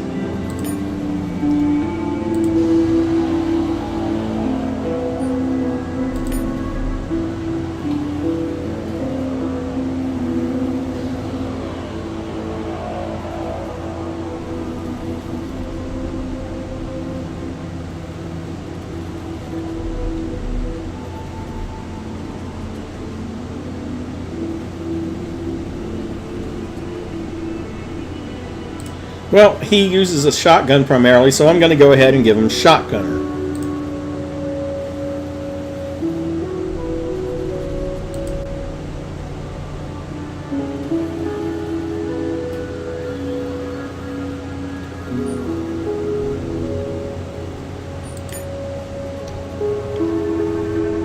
And then we had, let's see.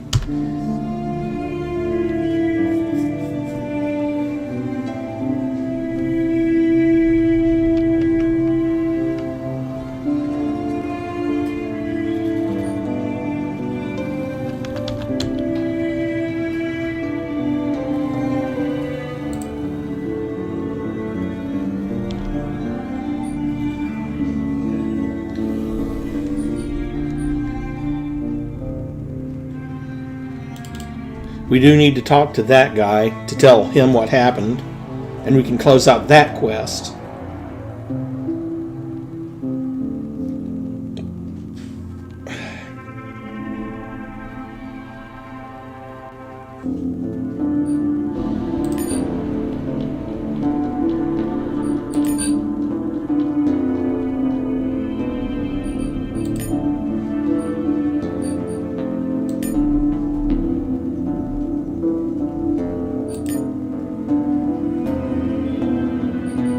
Oh, so he gets to pick a tag skill, huh? Gotcha. So you do get to add more tag skills as you go up in level. Cool.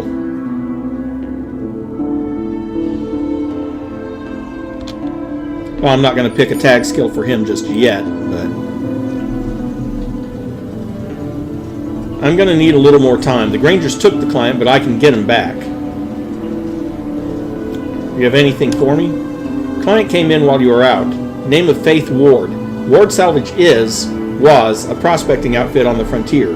They recently happened on a valuable find, like once-in-a-lifetime valuable, but ran into a bit of a snag trying to sell it. Now Miss Ward is the last breathing member of that organization. The lady wants to reclaim her rightful property and deliver some old-fashioned retribution on the scum that stole it. After a quick examination of her finances, I assured her I knew just the man for the job. Someone intimately familiar with the legal term extreme prejudice. Where can I find her?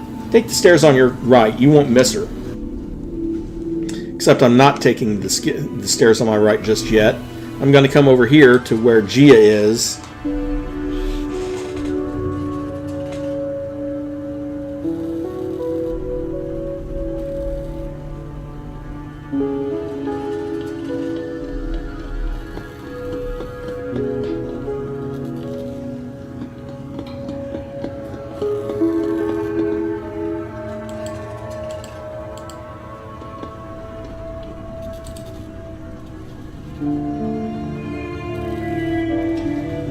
How about some lessons? There will be time for that later. Give her the key. See, told you it would be easy. Let's go get our money. Perhaps too easy? You think? Well, let's find out. That wasn't the deal. Yes, so you want to get paid? Tag along. You want to play a lawyer? Knock yourself out.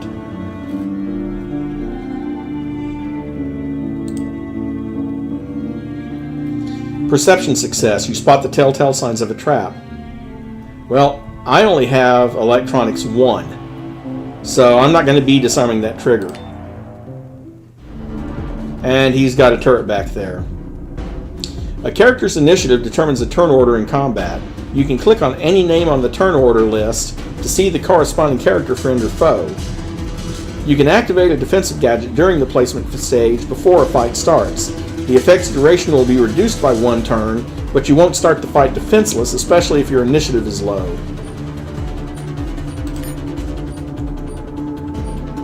Okay.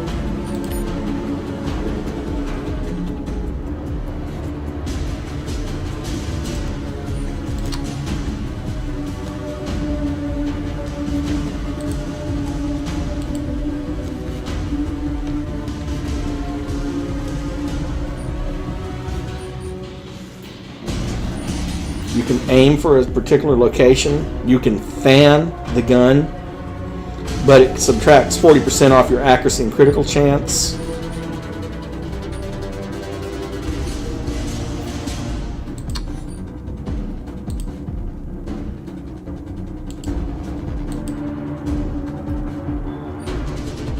Oh.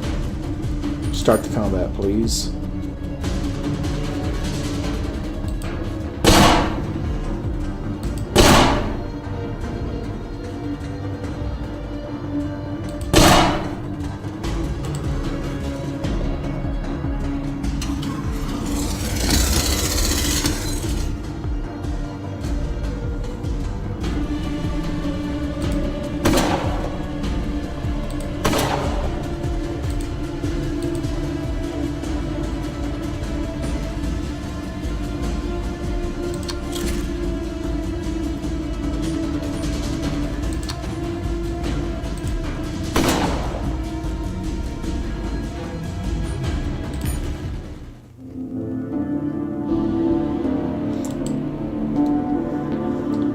Tricky. Let's see what he's hiding. Gia rummages through the strongbox until she finds the credit drive.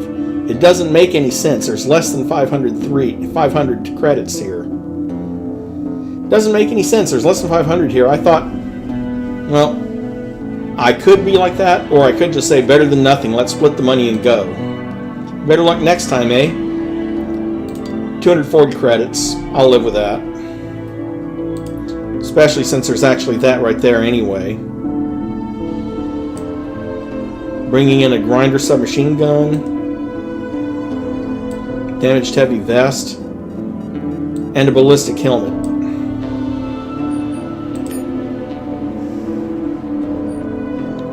Okay.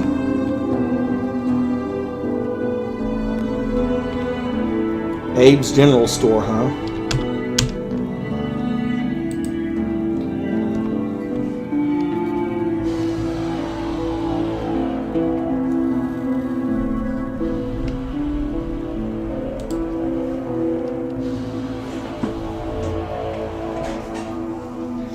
Nix is now in her favorite position on top of the refrigerator.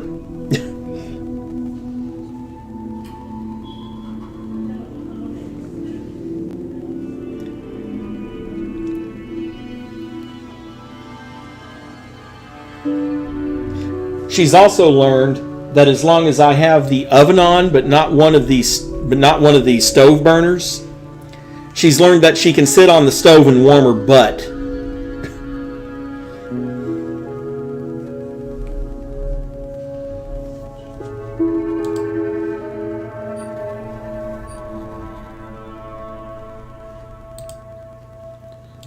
Oh. No wonder I didn't see him anywhere. Okay.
Being a gunfighter is a quick and easy way to make a living in the pit. All it takes is a gun and guts. It's also a quick and easy way to wind up dead, but the kind of men drawn to the gun always think they're going to live forever. Evans learned the realities of this new trade the hard way. The first time Evans got lucky and killed the man as he fumbled his draw. Riding high, Evans called out an old hand who put 3 bullets in his chest and left him for dead. Lucky for Evans, the stranger patched him up and he survived. But today he looks like a man whose luck is just about run out.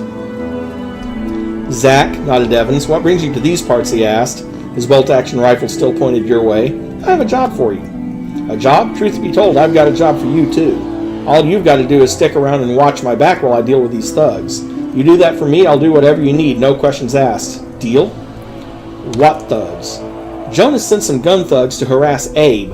Abe here went to the regulators, but Braxton said he can't spare any men. You and I both know he doesn't want to get involved, so Abe hired me to watch the store, but he didn't say a word about Jonas until I agreed. I'm no coward, but I don't want to go against Jonas alone. He runs this town, for Christ's sake." "What does Jonas want from Abe?" "Money, what else? His thug said everyone who does business in the pit has to pay taxes or pack up and go. I told Abe he should pay, but he doesn't want to listen to reason. If he wants to die, that's his business, but now I'm going to go down with him." "Why did Abe go to the regulators?" "Beats me. We all agreed to hire the regulators when the Brotherhood started eyeing the pit and getting ideas. Only reason they're still around now that the Brotherhood's backed off is to make sure they don't come back. At any rate, their job is to show we have some muscle, even if it's hired muscle, not to sort out local trouble." "Okay, well, we'll wait and see what transpires." The gun thugs show up around noon, a man in his 40s who moves with slow confidence, and a brash young man eager to get himself killed. "You got Jonas's money?" demands the kid, talking tough. The older man stays quiet, keeping his eyes on you and Evans. "What money?" "You deaf? Jonas's money. He owns the pit, so it's about time you freeloaders started paying your fair share." "It doesn't have to go this way." "And which way's that?" asks the older man. You can see he's been counting heads and running odds while the kid's been talking. "You, leaving the store in a body bag?" "Might not be me," says the older man, smiling. It's not a good smile. "Are you willing to bet your life on it? On what might or might not happen? That's one hell of a gamble, friend." "You saying we leave empty-handed?" You have a feeling he wants a way out. Apparently the kid gets the same impression. "Well, I can neither go with streetwise or persuasion. It's 3 against 2. Abe's a lousy shot, but even he can't miss at this range. Not with that hand cannon he's carrying. Or, and then what? Collecting tax is one thing. Killing folks over it is another. You cross that line and you'll end up dead sooner than you think." Doesn't matter which one I go with. I think they're both at about 6. "Have it your way. We're going." The kid tries to protest, but for all his talk, the only thing he shoots is a black look. Wait for them to leave. The door hisses shut behind the thugs, and Evans breathes a sigh of relief. Then gunfire erupts outside. "What do we do now?" asks Evans, visibly shaken. "Well, we have to see it through, I suppose. Or, nothing. Why make someone else's problems our own?" "It's your call. I reckon I'll stick with you until this thing blows over. Welcome aboard."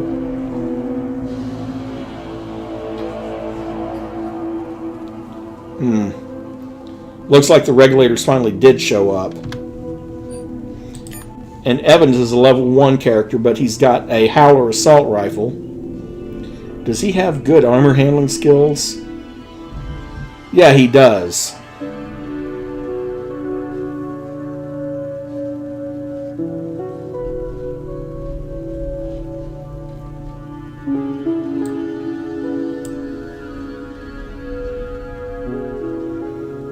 I'll go on ahead and give him that. His armor handling is still a 1, even with that helmet in place.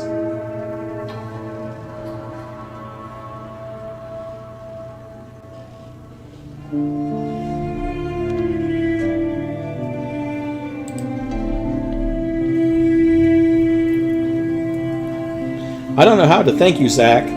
These ruffians, they would have killed me dead. God knows I don't have much, but I'll give you all I can spare and then some. Turns out Abe could only spare 2 small boxes of ammo, 25 rounds each, but it's better than nothing."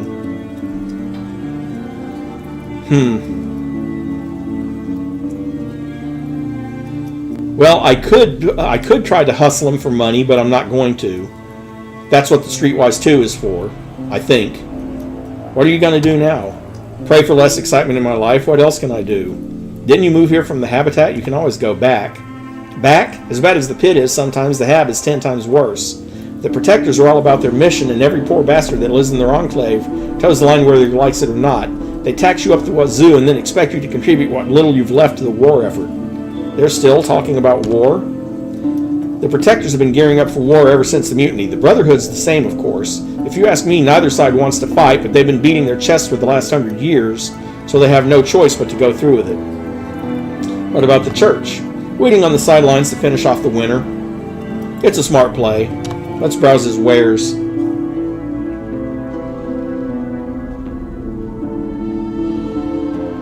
Well, let's sell off that vest.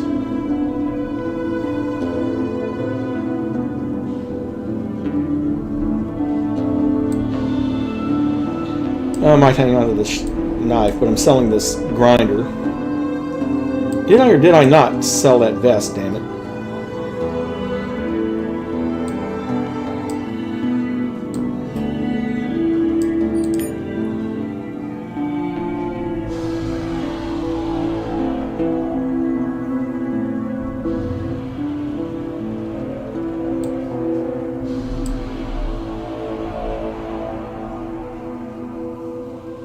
Let's see, rope, electronic modules. Okay, well, in this case, I'm going to wear that breather, and Jed gets the goggles. There we go.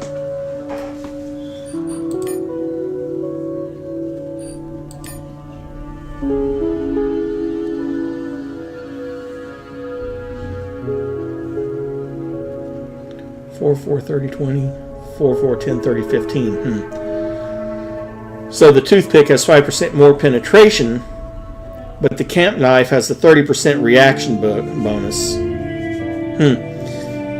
Hard to say.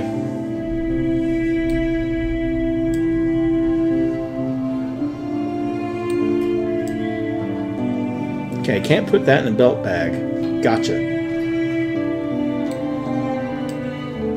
Okay.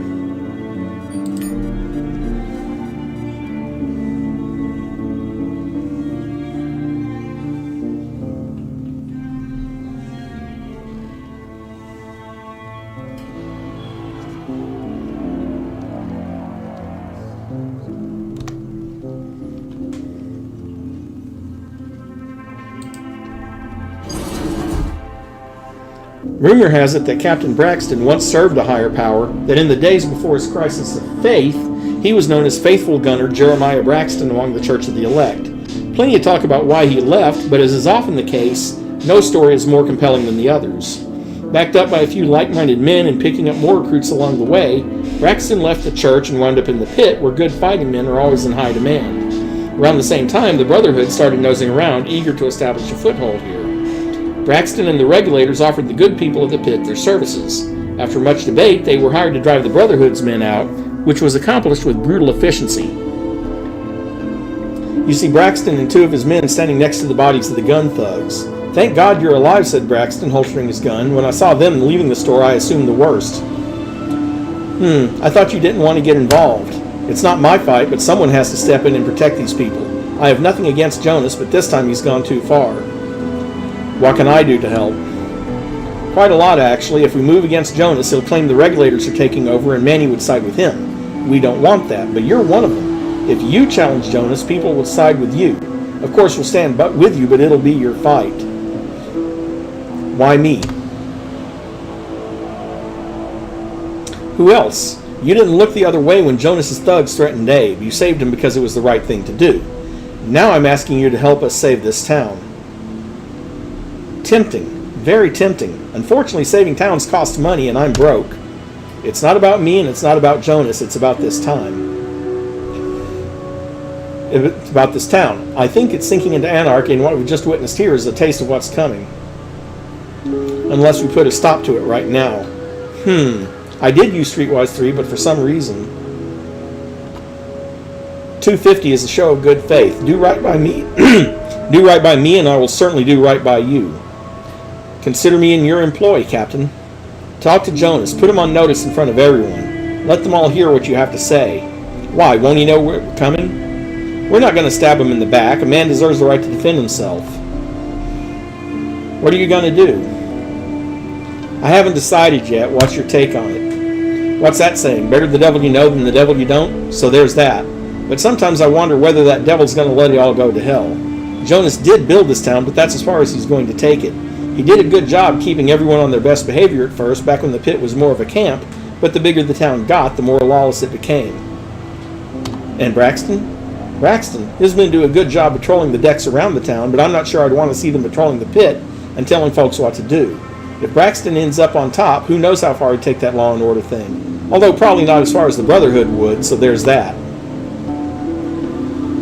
Okay, well, we gained 40 more XP in Streetwise. The regulators are added to our map.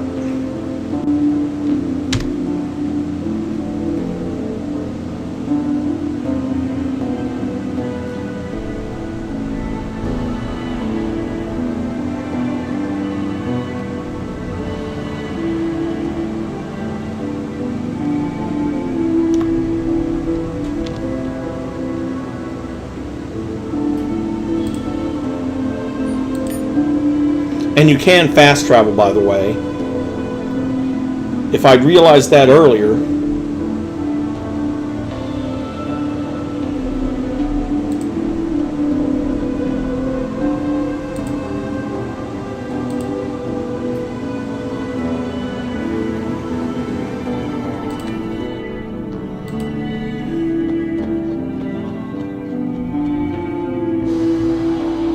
Is Mercy expecting you? Asks the guard, taking a break from daydreaming.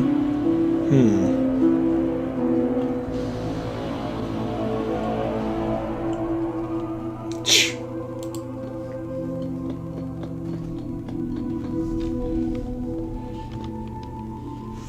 Well, let's see. You can find her near the engine fuel bar. Where near the engine fuel bar? Ah, there. Faith.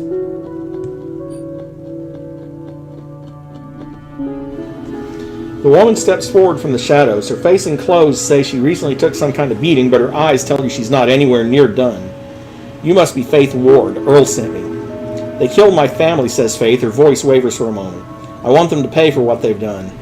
They will. Now tell me what happened. We found a key on the body of a dead diver deep down in the mission control ruins. He had it tucked away in his breast pocket right here. Do you know what it's like out there, the work I mean? Our days are spent sifting through piles of junk, looking to turn the littlest kind of profit. Broken down droids that might have a part or two worth jimmying out. Batteries and smashed plasma weapons that might still hold a charge. Skeletons with battered old implants. We're trying to make a living out of a fool's errand, but most of us think there's some chance of striking gold out there. I never did myself, not until I saw that key. So what happened? My father made a deal with Lazarus Foley. Took my brother and 2 men who worked for us with him. Show of strength, he said. My father, my brother, the hired hands, they didn't return, but Foley's men did, came after me that very night. Cleaning up loose ends, I guess. They sound like thorough people. What makes this key so valuable? How many electronic keys have you seen in your life? Not an access card, but a real electronic key. I've never even seen that lock that goes with a key like that. It stands to reason that whatever's behind the door fitting that key is worth a fortune. Could be it opens up the command center itself. Who knows? Could be, so how am I going to find this Foley? He's probably staying out of sight. That's the easy part, said Earl, appearing out of nowhere. I'll send word to Foley that I have a buyer for the key. Whether he intends to make an honest sale or ambush you like he did with the wards, he'll arrive with his men ready for war. I'd best get ready then. By which I mean quick save.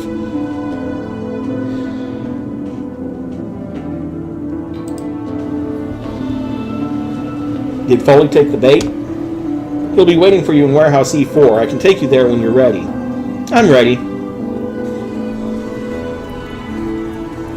You're standing outside the warehouse. Foley and his men are waiting within. It's time to consider your options.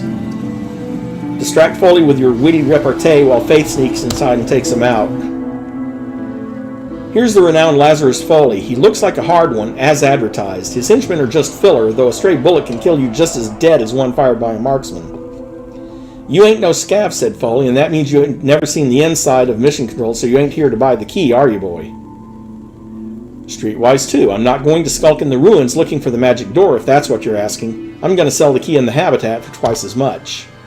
Really? Asks Foley, eager to pump you for info. Good market there. It looks like Faith will have plenty of time to get in position. Keep him talking. You tell Foley what he wants to hear, giving Faith enough time to get inside. Finally, you see her emerging from the ventilation hatch at the other end of the warehouse.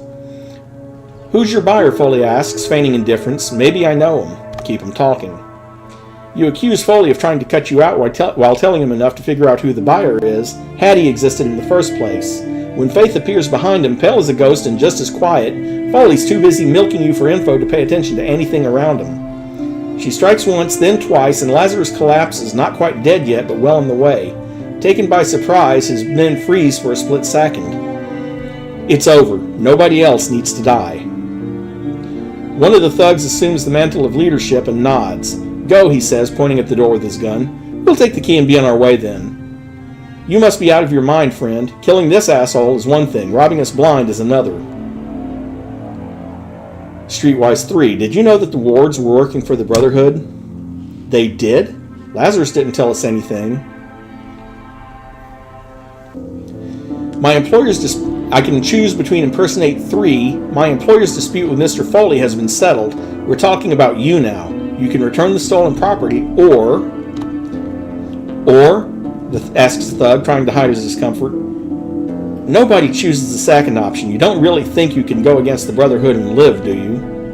Reluctantly, the thug throws you the key. It's an old ship-style key fob sporting a 4-inch metal rod. It has to be a mechanical lock with an electronic control device that grants access to the lock. And we can leave. A lot of people died for this, says Faith.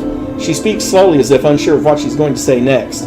But why? What's hidden behind that door that's worth this many lives? Since my regular crew is dead, I'll need to hire out for this run and pray they can see it through. I'm willing to take a chance on you if you want the job. What's keeping me from taking the key and disappearing? Nothing, but you don't know the ruins, and even if you did, you're not going to make it without outside help. Neither of us gets what we want without trusting somebody. Easiest thing would be to trust each other. I'll think about it. Faith nods, her eyes suddenly lifeless. You all right? I've never killed anyone before. I know he had it coming, but it doesn't make it any easier. Lazarus was a mad dog that had to be put down. The less you think about it, the better. I'm sorry, Faith. I shouldn't have asked you to do it. She shakes her head. I had to do it. I owed it to my family. I just don't know if I can do it again when it's not personal. You won't have to. There are other ways. Faith nods, considering what you said. She seems relieved, as if a great weight has been lifted from her shoulders. She gains the thief feat. I'll see you around. I don't know about you, but I need a drink. If you change your mind, you know where to find me. And Faith, well, her steal skill just increased to 2. Her lockpick skill just increased to 3. Her sneak skill just increased to 3. Not bad. Because the thief feat is retroactive, so